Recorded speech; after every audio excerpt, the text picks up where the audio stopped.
Our speaker today is Professor Mezei of the Mount Sinai Department of Pharmacological Sciences.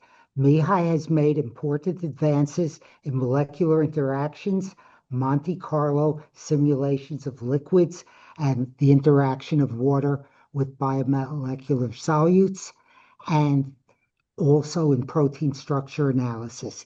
He's going to tell us today about some interesting results pertaining to the uh, sorry, the thyroid stimulating hormone receptor, and also an interesting result in molecular evolution. Thank you.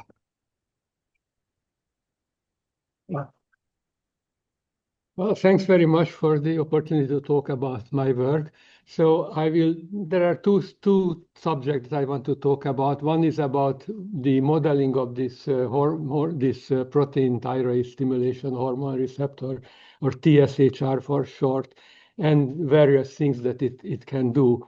So this is at Sinai. These are just some views from the window, which is kind of rivaling this one, but not necessarily better. Let's see. Okay. So thyroid, well, everybody has one, and you don't really worry about it as long as it works well. And it actually can give you trouble when it stops working, and that's called the Hashimoto disease, or it might go into overdrive, that's called Graves' disease. So let's see. Now, basically what happens, you have what you need is these hormones T3, T4 that makes your body work well.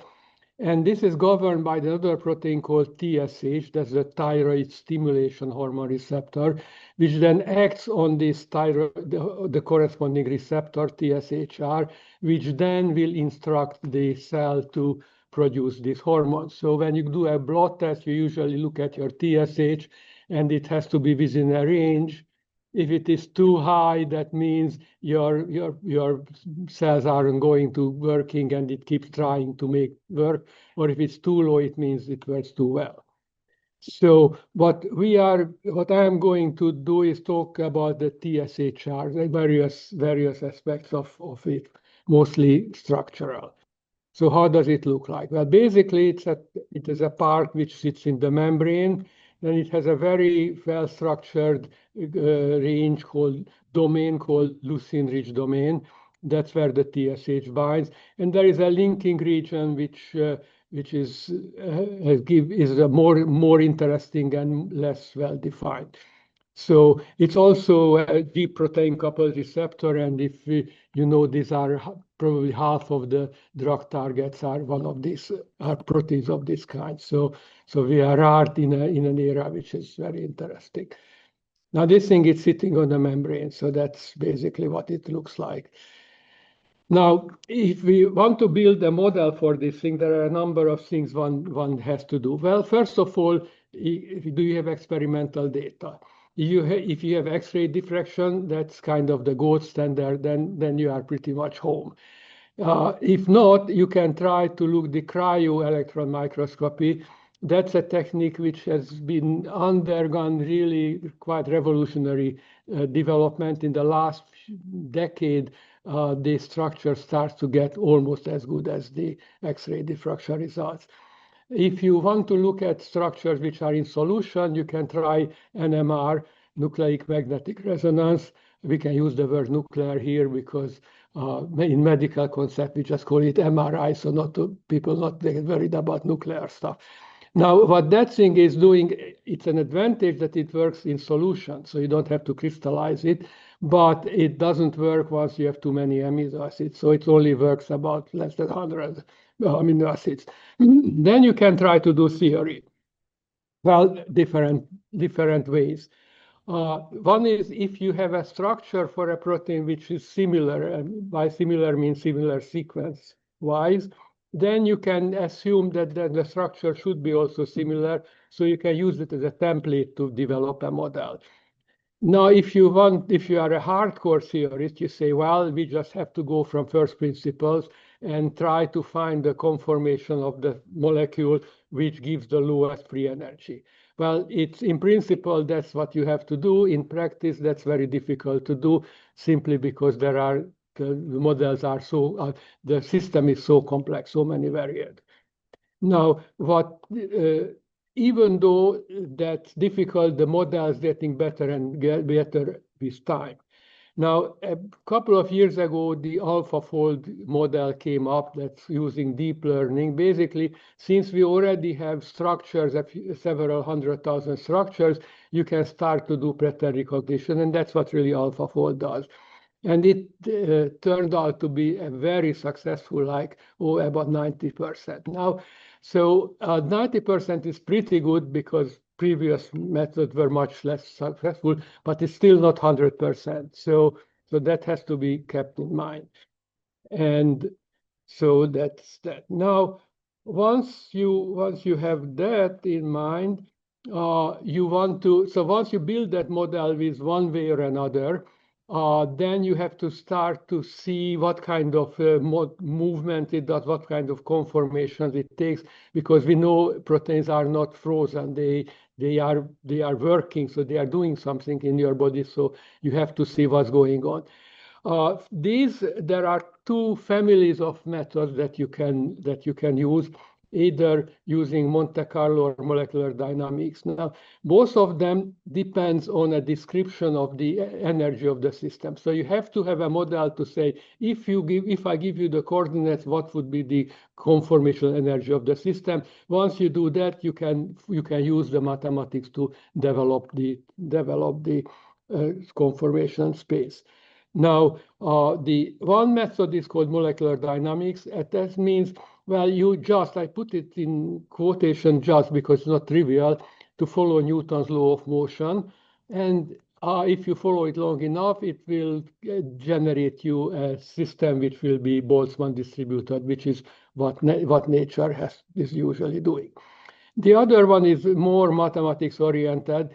You generate a mathematical construct called Markov chain, whose members follow Boltzmann distribution. And there are formulae in there.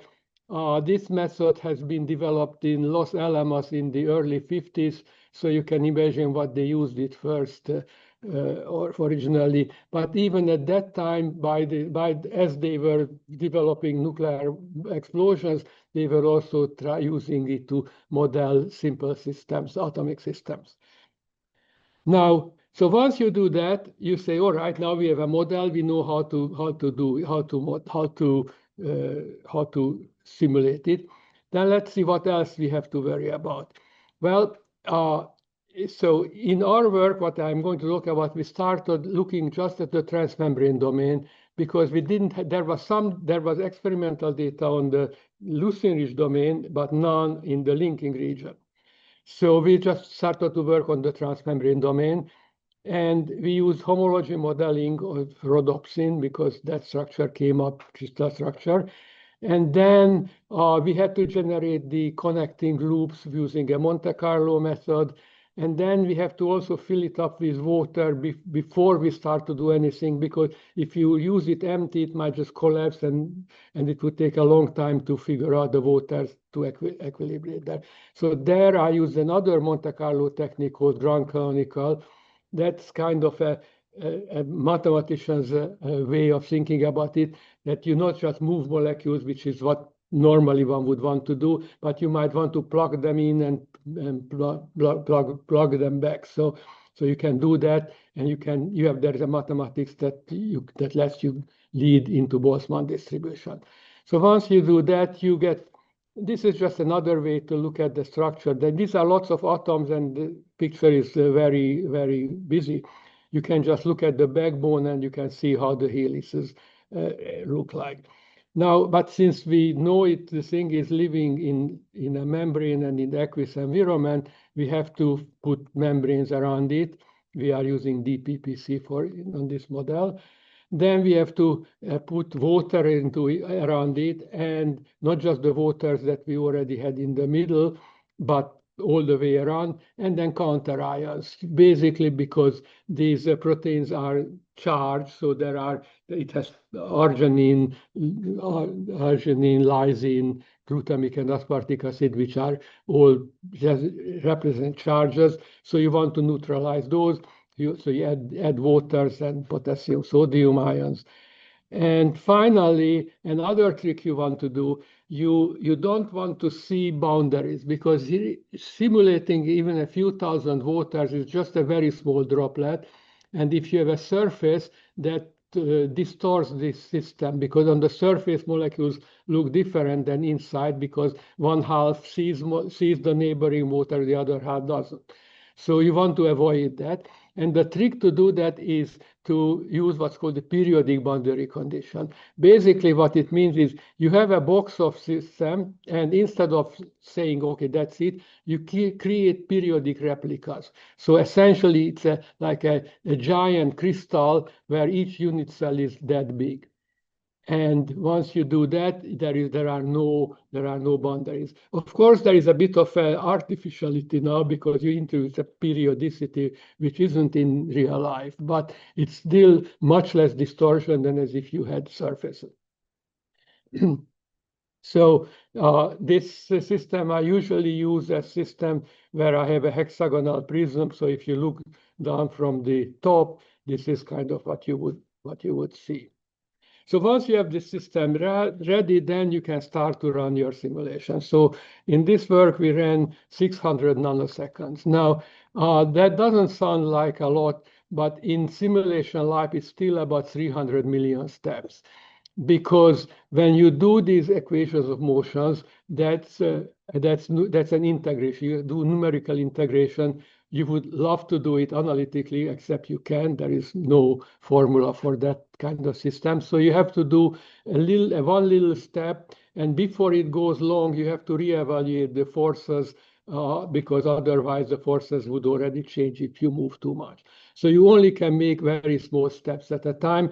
That's why you need about 300 million steps to run that long. And now, once you do that, you can start to look at the system. So, I mean, the whole trajectory. So you don't just look at a single one, you look at the whole thing.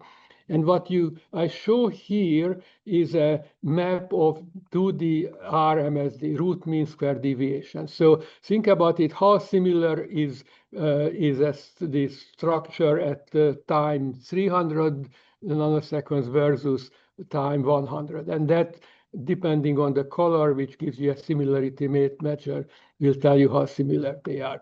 And what it shows is that the system goes sort of like roughly 3 different states, because once it's there, it kind of moves around similar ones, but they are different from the rest. And again, it's another similar type which are relatively similar and different from the rest. So from these, we said, all right, so let's see which are some of the representative structures of these three. So here, how do you do that? There are a number of ways you can think of it. What I like to do is look at the one where if you look at the largest difference between this and the rest, it is the smallest. So that's sort of like, in a sense, in the middle. Think of it, if you are in the middle of a sphere, then the greatest distance from any other point would be only the radius of the sphere.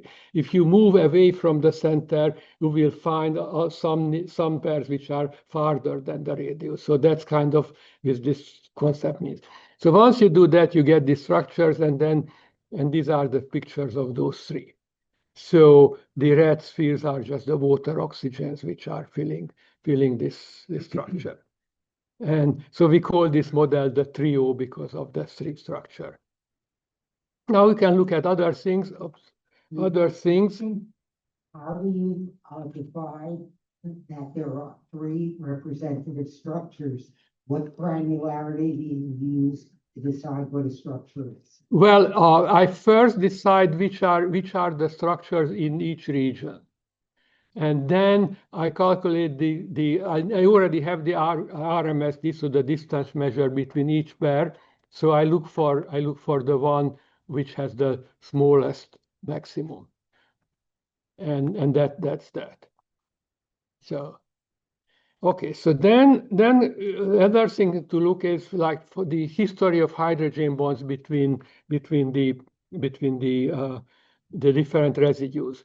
So what you see is on the left, these are each line represents a pair of residues, and what you see is that first of all there is nothing permanent. Even when the line is pretty solid, it once in a while breaks. So that's the structure is rather dynamic. You can also notice that there is quite a bit of a switch about 300 nanoseconds, which is about the boundary of this last thing. So you can sort of, from these graphs, you can deduce that the big difference between this state and the rest is how these residues interact with each other or not. So that's one thing that one learned about these. Now, the other thing that we learned by looking at it, that it looks like there is a continuous line of waters in this protein. So does it mean that this actually conducts water? So then what I did, I went back and looked at the trajectory and looked at each water, how it moves. And what I found is, yes, waters are actually once in a while go through the membrane without anything, but a lot more time goes through the protein itself. So yes, indeed, that means that this model suggests that there is a water channel in this protein. It's sort of, the other interesting thing is that there is a halfway channel, that part of the water would go halfway inside and then continue out through the membrane. Now, this then this was demonstrated experimentally also. So there are some fluorescent experiments where you can study if water goes in or out the membrane. Certain proteins get closer or farther from each other, and that can track how waters move in and out. So this experiment demonstrated that yes, indeed, there is water movement across this channel. So that's one thing. Now, the other thing that we also looked at once we have this model for the transmembrane domain is that there was experimental evidence that these proteins dimerize in the membrane, but there was no indication of what is the interaction surface. So here again, one can do molecular dynamics, and there with a colleague at Sinai developed a method where they say, let's now do a dynamics where we move only in 2 dimensions. So if you only move, because we know that these proteins are in the membrane, so that means you don't have to worry about moving up and down. You just want to worry about moving inside the membrane. So that reduces the space that you have to explore, and therefore you will get results faster. So using this method, we arrived at a suggested conformation of a dimer, which then we were able to prove experimentally by doing some mutations to do cysteine cross-linking. So if we say, well, if I say that the certain residues have to near to each other, you mutate those to cysteines, and then they would form a cross-link, which means then once you do the gels, then these things will move together. So you will see that indeed they got stuck together. So that was that. Now, but so far this was only the transmembrane domain. Now, then the AlphaFold came out. So we said, well, since there is no structure for the linking region, let's see what AlphaFold says. And they had a model for the linking region and the leucine region together. So I said, oh, that's great. I just have to take this one and sort of put together with my transmembrane model, and then I have a full model, which is what I did. It's a question of how you put together. So I did some optimization. Well, let's try an orientation where there's a lot more, there's the most contact between the 2 domains, which I did and ran about 3,000 nanoseconds. And the important finding was that during this time, this linking region was just all over the place. So there is a name for this concept, for this kind of proteins, which are called intrinsically disordered proteins. So basically, they don't, on their own, they don't assume any particular structure. They only do that when they are in the context of having to do what they have to do. So that was learned from this model. Now, then we also learned with some cryo-EM structures that our model wasn't quite right because I wasn't putting the two things together in the right way. So this cryo-EM structure had a little bit of structure from the linking region, so I could fit in using that experimental part to fit together a new model, which I did. And I also at that point did the same thing with TSH attached to TSHR. So now I have the structure of a better structure for the full model of the receptor and the corresponding structure, the receptor with its protein ligand, the TSH. So then we run the simulations on these. And then the question is here now, but we can ask, what is the effect of the TSH? Because it has to do something. So it's, in a sense, it is a mystery because the TSH binds here, and then something has to happen here for this G protein come here. So it reminded me of an old joke I heard once that I don't know if you know Khrushchev and Bulganin at the time, and there was a Soviet Union, were visiting the Queen of England. And so Khrushchev notices that Bulganin puts a silver spoon in his pocket during the dinner. So Khrushchev said, well, ladies and gentlemen, I want to show you a magic trick. Here is a silver spoon. I put it in my pocket. Bulganin, take it out. So, no? Okay, so that's basically what happens. Here Bulganin puts in his pocket the silver spoon and Khrushchev takes it out, or vice versa. Anyway, so how does that happen? Now, and what you see here is a comparison of protein of secondary structure.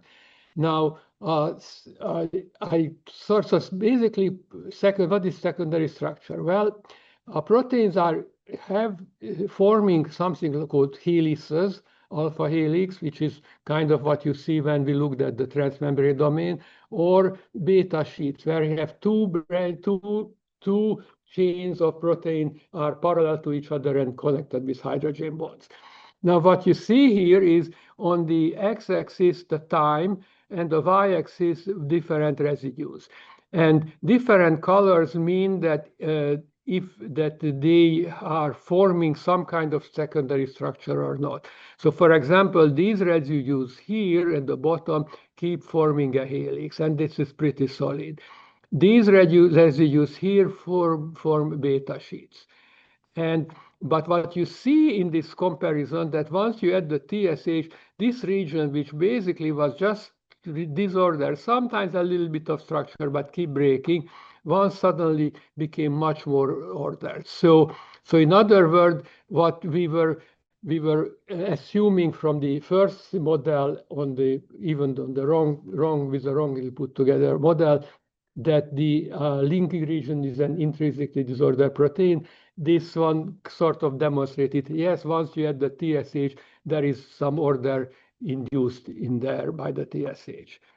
So that's one thing. Now, the other thing that we noticed is if you look at the distance of the domain, so essentially the distance between the linking region and the transmembrane region, then adding the TSH increases the distance between the linking region and the transmembrane domain, which is where something has to happen for sure, because the signal has to be translated from the leucine reach to the transmembrane. So what happens, adding that thing changed the distance quite a bit. And so what's the difference? The difference is that if you look at these domains, they have different charges. Charges, I mean the difference between the positively charged and negatively charged residues. So what you see is that there is, since the TSH has 6 positive residues, you change the electrostatic balance between the domains.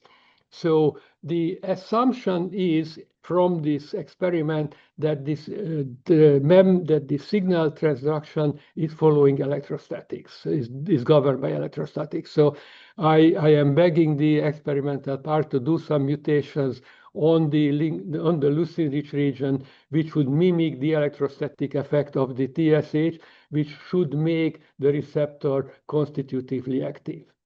But so far they Is didn't. there a salt effect on the association in the membrane? That might also be a relevant experiment. And fluorescence transfer also might be relevant. Okay. I will tell it to the experimental guy. Yeah, so that's one thing. Now, so then once we get the full model, we can go back to the dimer, and we found that if now take the transmembrane dimer model and just put on top of the full model, there are really not much clash. So that sort of says, okay, the model wasn't that bad. Obviously not a proof, but at least didn't disprove it. This is how the dimer looks like. So then we said, all right, actually there were some multimers in there. So let's see how a trimer would look like. So again, went back to the dimer, and I overlaid one dimer on top of the other in such a way that the second one of the first one of the second will be the overlaid on the second of the first. And what it gave me is a very nice triangular structure.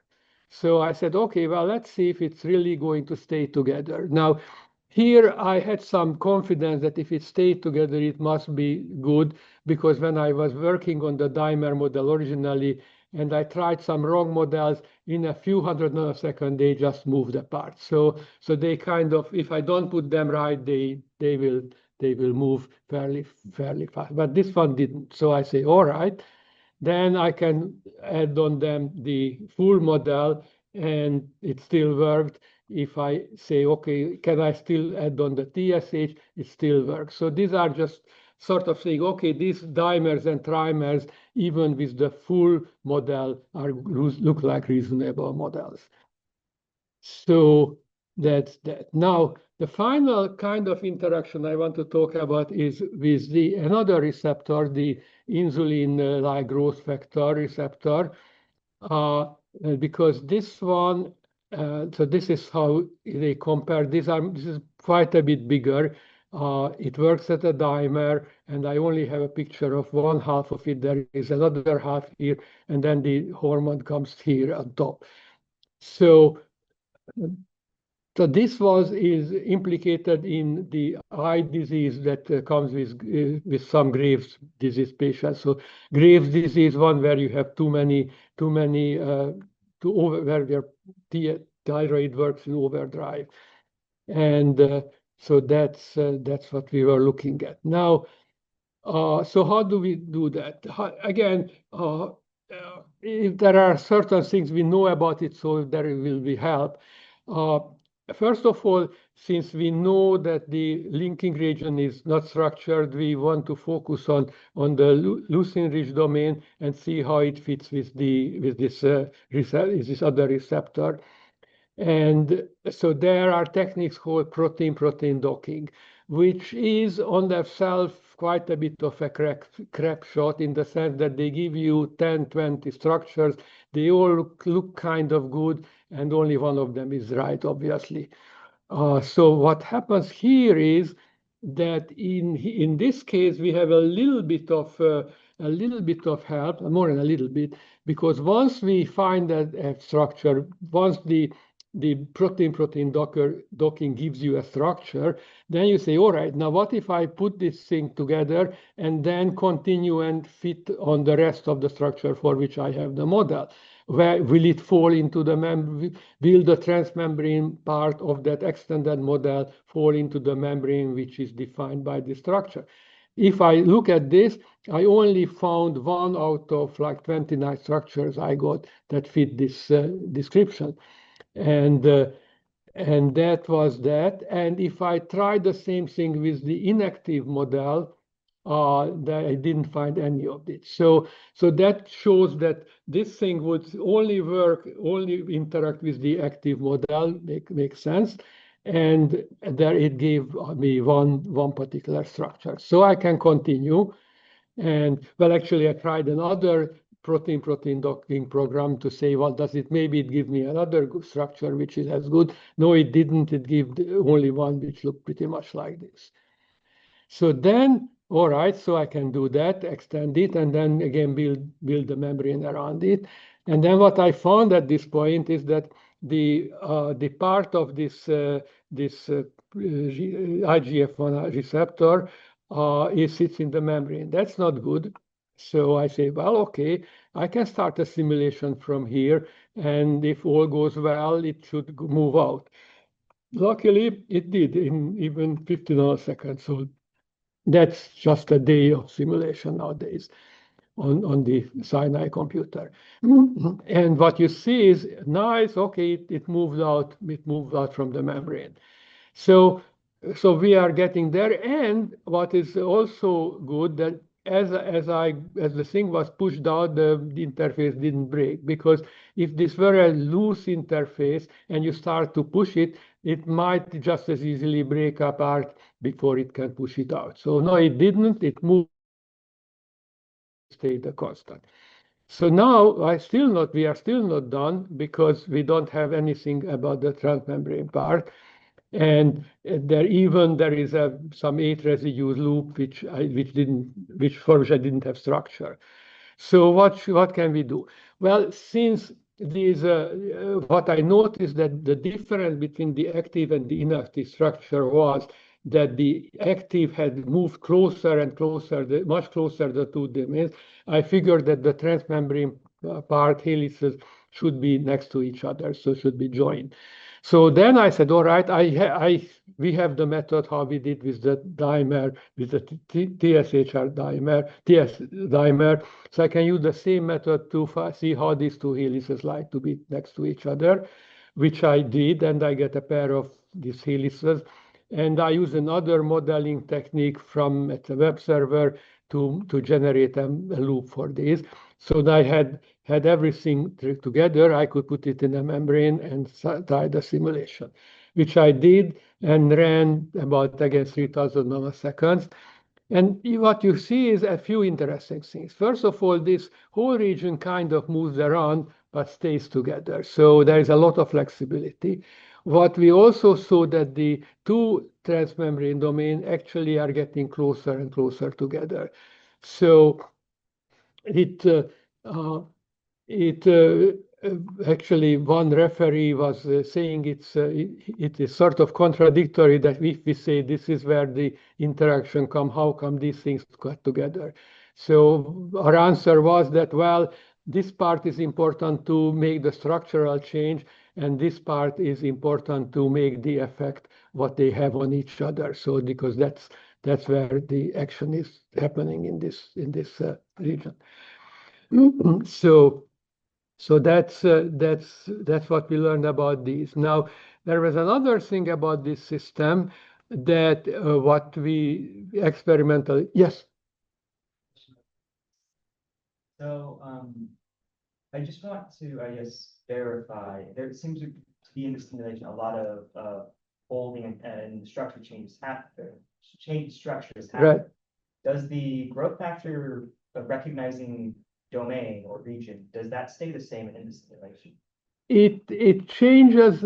I have some comparison in the structure. There is some change, not significant.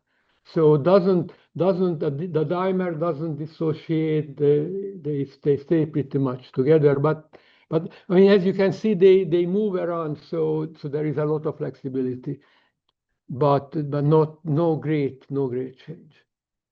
And this is already this is only the half of the IGF-1 receptor, and now this system is already about 500,000 atoms, so it's pretty big.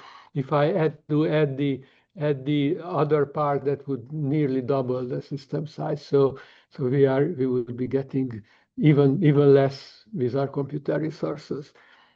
So that's it. Now, So the final thing about this model is about yes. Yes, yes. Second and the third picture, there's like something going out in the inner membrane. Is there anything to do with like the MQG protein or any downstream signaling? I don't know. It's so. I mean, like basically, what this shows is that this is. I mean, this 3,000 nanosecond is still not that much time on the biology, on the scale of biology, because like it sort of get together and decide, nah, not moved away and come back. So, so I expect if we ran like 10 times as long, this interface would also probably develop further, or and so right now the other thing that one can look at how these helices move. So there are some comparisons, and we can generate oodles of data about the distance, the relative distance of certain helices. Some of them move up and down, some of them get more bent or less bent. So you can see those changes, and then you can start to think of how they would develop, how they would participate in the single signal transduction. But so these are, for those are kind of still not too long. I mean, biology is on millisecond timescales, and we are about three thousandths of a millisecond. So it's getting we are sort of scratching the surface. Yes. The eye disease is caused by the TSHR IGF-1R interaction. Why doesn't and those proteins are in our eyes? Why doesn't everyone get eye disease? Is there differential expression that causes the eye disease? I have no idea. I mean, the one thing is that you have to have graves. It comes with graves, so that's when your TSH your thyroid is in the overdrive. So that's which means you in that case you would have less TSH. So it probably means that the more free TSHR there is, the more likely to get eye disease. That would mean, but I don't know. And so that's the final thing about this, that it was also known that beta-arrestin, another protein, is involved in the TSHR IGF-1R association. So to look at this, we found a crystal structure of rhodopsin and another arrestin. But what I can do is I can overlay the rhodopsin structure on my TSHR structure. After all, this is how we developed it, so they are similar. And then I can overlay the beta rhodopsin to the S rhodopsin, so I get a model of R complex and the beta rhodopsin. And what is nice about this model is that the part of the arrestin that sort of sticks out is sticking out exactly in the direction that my model put the IGF-1R. So that sort of gives me something of an experimental indication that our model of the complex is right. So this is an ongoing project. So there are a lot more things. A few more things we try to look at. The question is, does arrestin actually help moving the proteins together or not? And the answer is probably no, it doesn't, but it certainly likes to keep them together. So this is what I wanted to talk about the proteins. Now that's just another list of software that comes in. So just to give you an idea how many tools one has to resort to. Two of these are tools that I developed. The rest are available. I believe these are all academically free. Now about the codon table. So this is a completely different thing which I just started to think about. And essentially, remember, you have this idea that our DNA has nucleic acids, and 3 of those are coding for 1 amino acid. So basically, it was the physicist Gamow who figured out that, well, if DNA gives the information, and we have 20 proteins, and our alphabet is 4 letters, then we need 3 letters of this alphabet to code 1 protein. So you didn't need a biologist to figure that one out. And now what it also means is that there are the different number of different sets of different words of this alphabet can code for the same thing. We also know that different amino acids have different frequencies in our proteins. So there is a question, and we can see if there is a relation between them. So this is a table that I found in the literature. Probably it's updated by now. Basically gives you the frequency of each amino acids in the different families of the evolutionary tree. And here is the number of different codons that code for these proteins. Now the idea is that if the evolution were just completely driven by random mutation, that would mean that the frequencies of the codons should match perfectly the frequency of amino acids in our protein, in the world of proteins.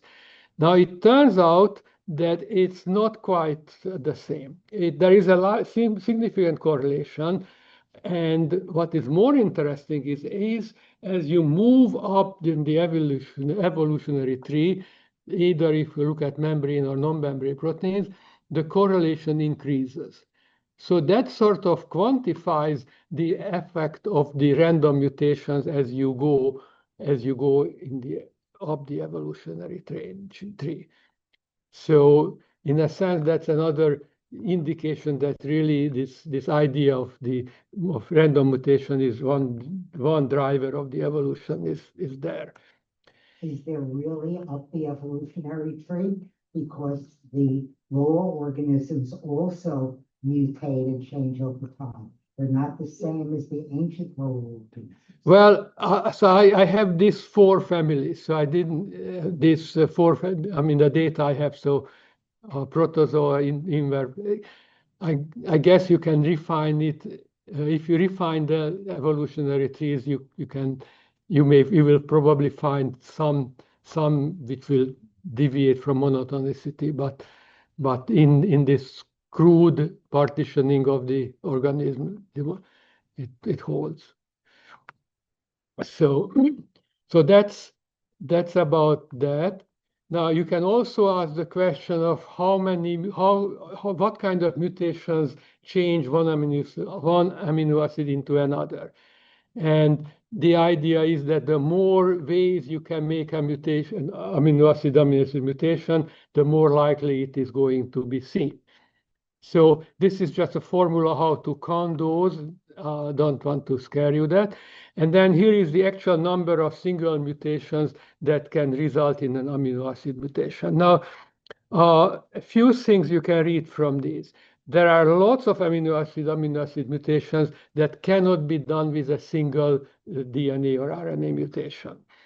There is also a lot of these self mutations. So that means mutations in the DNA level, which doesn't cause mutations in the protein level, where you have a lot of ways of doing these self mutations. So in a sense, I was just thinking just yesterday that it might be considered as a built-in self-protection of the biology. That, well, we don't want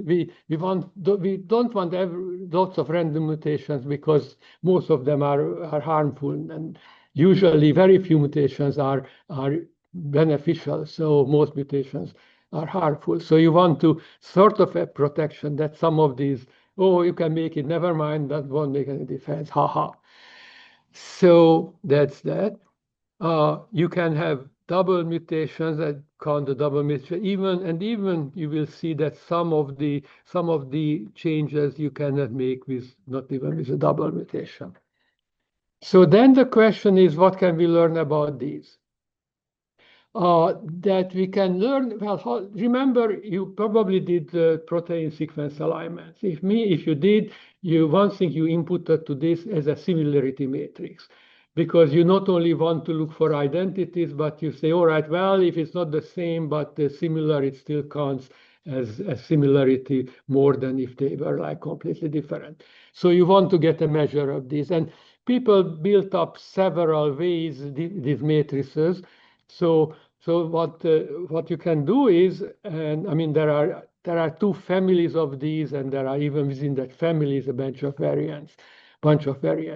So what you can ask is, all right, now, is there a correlation between the number of ways, number of mutations from one amino acid can be done versus the similarity matrix element?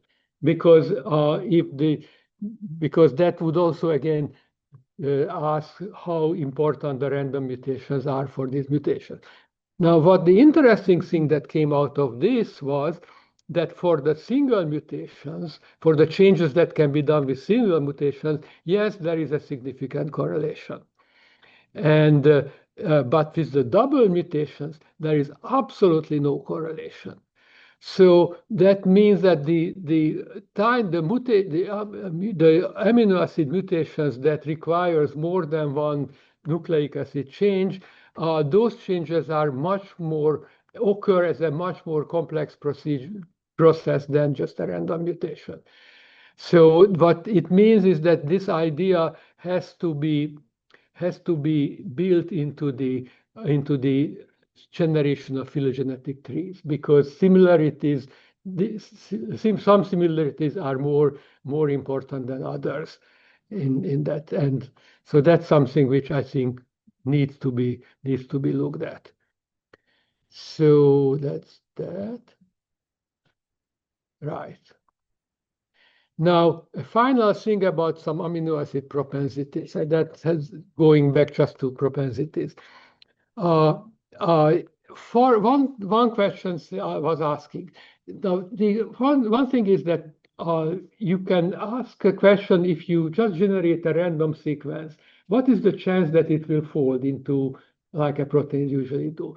Now it turns out that the chance of it is pretty much zero. So most random sequences would be non-folding.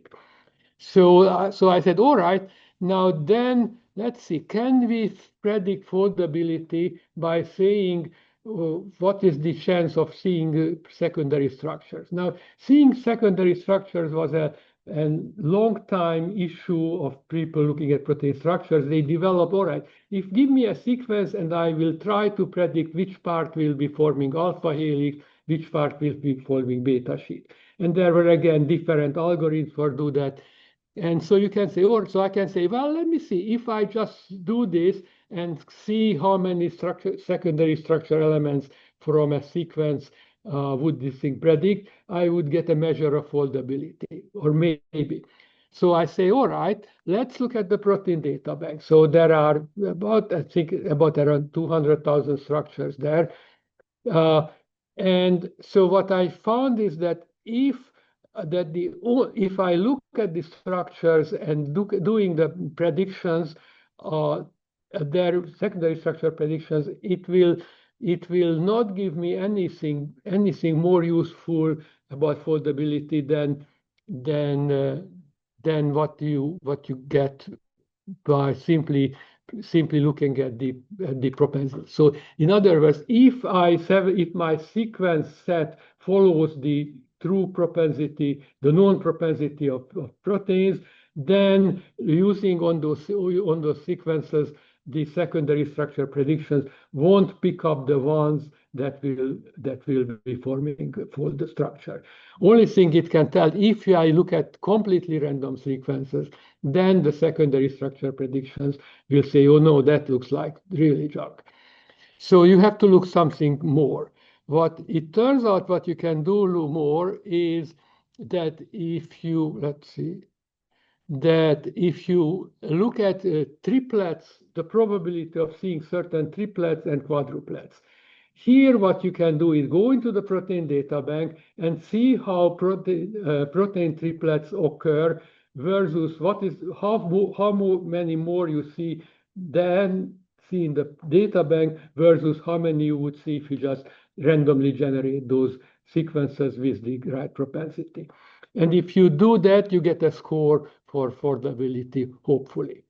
And you can do it with triplets or quadruplets. Now, quadruplets would be more informative, except there are many more quadruplets than triplets. So that means you will see in the data banks fewer of those, so you won't have as good a structure. So with the triplets, you have better structure, but less information. With the quadruplets, you would have more information, except it's much more noisy.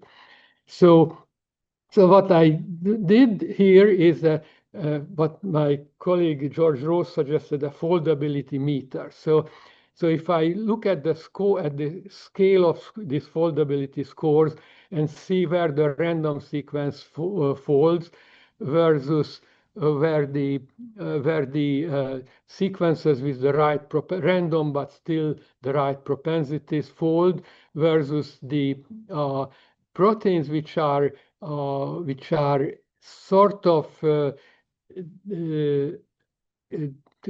called shape shifting. So these are proteins which can have different shapes. So it's kind of folds, but not quite as well-defined shape than others.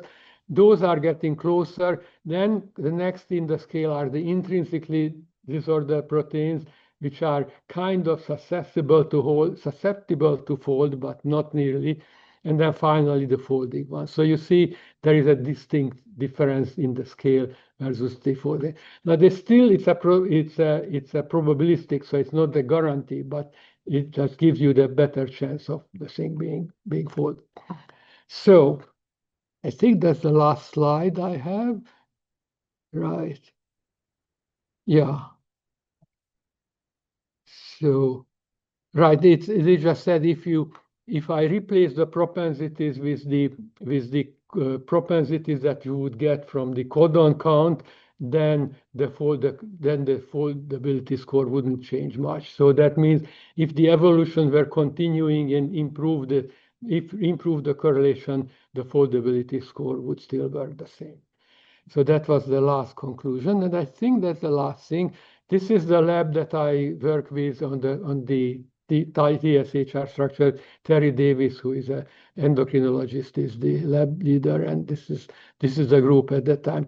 This is the first time I was wearing a lab coat since I did my graduate work, and that was a long time ago, but they insisted in the lab you have to wear lab coats. So here I am. And with that, thank you for your attention.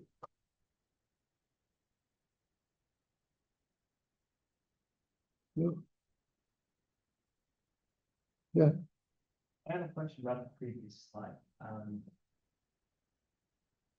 This So one? for this foldability score, with triplets or quadruplets, it seems you're using a fixed window size for amino acids 3 or 4. That's right. So I go through the sequence and get the So my question is then, if you're using fixed window size 3 or 4, how do you know that the region that hurts foldability is of size 3 or 4? Well, I don't. So I mean, this is a statistical measure. So right.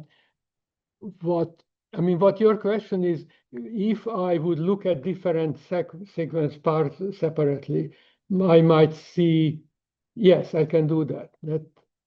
That's doable. So you can. So I mean, like one question in this field is can you determine which parts of a given sequence, which part forms a different domain. So this approach you might try to think of it as finding domains, maybe, but it can be looked at, yes. Yes. Thank you for your talk. Learned a lot today. And I had a similar question, but I also have another more general question about the methodology and like Okay. So basically, from what I understand, like Alfafold gives you like a static or highest probability structure. And for MD and MC method, would you say in practice or in research, it acts more like a validation, or do you think it can also add more information about the structure and Well, both methods are giving you the ensemble, so that's from which you can then ask all your questions you can have. Now, there is a difference. Monte Carlo doesn't look at dynamics, so in with molecular dynamics you can look at how things happen time-wise, and of course each and every protein you do it the second time will do differently. So you have to be able to pick which are the dynamic part, which are sort of an informative thing, and which are parts which will next time will be done differently. So you can ask for how, if there is a change, what are the steps in a change? That molecular dynamics can tell you, Monte Carlo cannot. Monte Carlo can tell you which are you can compare states and you can say which states are likely to go from one to another, but it won't give you a time which one happens first. So now the other thing with Monte Carlo and molecular dynamics is when you do molecular dynamics, you have a method which is guarantee you success. But you have to follow Newton's law of motion, so you don't have much leeway. Monte Carlo says, all right, you don't have to follow any particular rule, so you should be able to take shortcuts. So, and after all, it is asking a somewhat mathematically weaker question, because molecular dynamics wants you to actually solve those equations, how the thing progresses. Monte Carlo just generate me an ensemble any which way which follows this distribution. That's mathematically a weaker question. So in principle, Monte Carlo should be a more powerful method to generate the ensemble. In practice, molecular dynamics still wins out in most cases. Few examples, the one I mentioned, the ground canonical Monte Carlo, where I was taking motors in and out, that's where you do better than molecular dynamics, because molecular dynamics, if you want to do that, there are algorithms which sort of artificially say, all right, let's just put a dial on an atom and then see if the dial turns up or down. And if it turns down, then I took out that atom. So you can do that, but that is slower than if you do that, you end up not being as efficient with Monte Carlo. So, but with this level on proteins, you still, much as I would like to see Monte Carlo do better, it still doesn't. I can also say, well, of course, people spent a lot more time developing molecular dynamics, so those methods were much more developed, but that's sort of a sour grape. Thank you. Okay, so that it? Any other questions? Okay, thank you. Just checking. I don't think. Yeah, okay. Okay.